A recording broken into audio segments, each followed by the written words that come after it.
Welcome to Faith in 5, a weekly video devotional designed to discuss practical spiritual concepts in 5 minutes or less. I'm your host, Mark Vandella. I used to work with a lady named Deb, and Deb is just a spunky, lighthearted, awesome person to know. We got along really well, had a lot of fun working together. And Deb also has a husband named Mark. And so at one point in both of our time working at a church, we had conversations with some board members about how the church was going and what was going on. And Deb shared with me, several weeks after her conversation with the board, that she was referencing her husband a lot, and they were catching up and getting to know each other. And so she was saying, Mark and I went out to dinner. We had such a great dinner the other night. We went here, talked about someplace fancy, and that we had drinks together, her and Mark, right? And I think at one point she had shared that, her and Mark went away for the weekend. And this board member stopped her and said, hold on a second. You and Mark went away for the weekend? And she was like, yeah, the boys were gone. And then it started to dawn on the board member that her husband, she was talking about her husband this whole time, right? Her husband, Mark, and not me, Mark. But as time goes on, this board member or anybody that was a part of that conversation in the moment, because they don't know her husband, Mark, the only frame of reference they have is me, Mark. And so even though they now know that she was talking about her husband, there's probably times, I've had this in my own life, that I got something wrong as I was interpreting and filing that information away.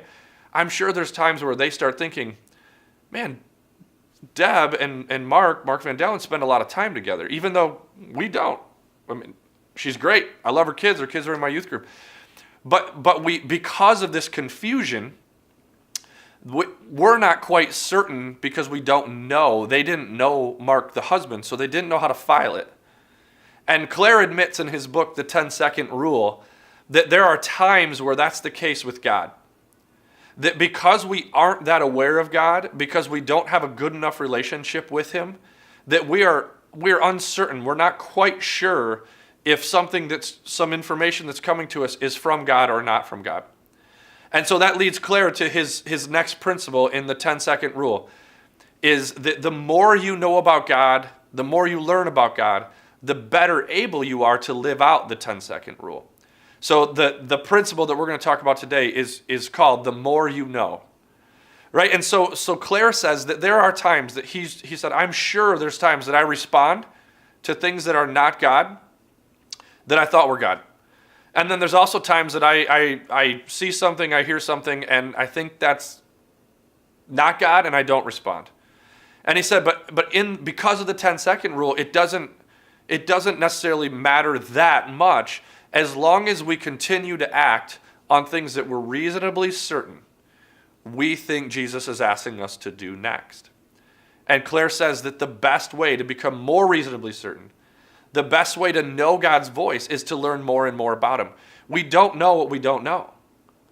And so if we can do more work, more intentional work to learn about God, to learn about the way God interacts with us, the better we will get at hearing His voice and understanding that, oh yeah, that's God, not this other thing, right? That we can understand which Mark is Mark, right? We understand that this is God and this is not. And so in John 10, Claire talks about this story of a shepherd and his sheep. The watchman's sheep is the story that Jesus is telling in the Bible.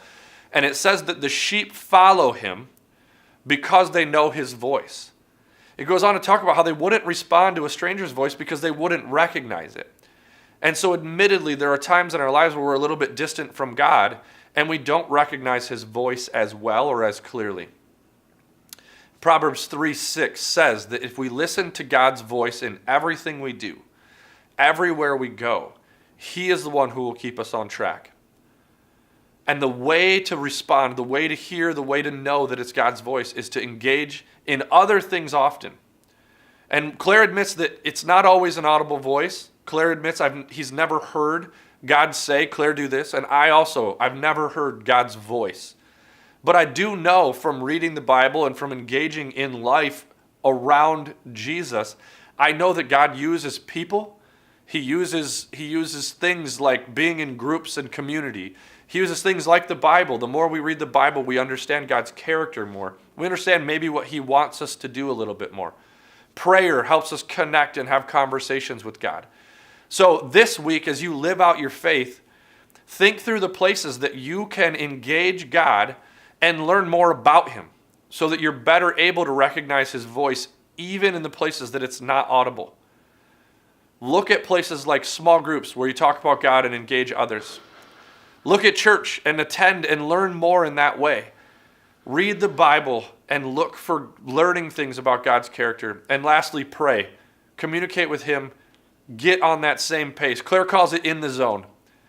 My hope is that in this principle, we would engage the 10-second rule more, that helps us learn more about God, and that we would be intentional about learning more about God so that we can engage the 10-second principle more often.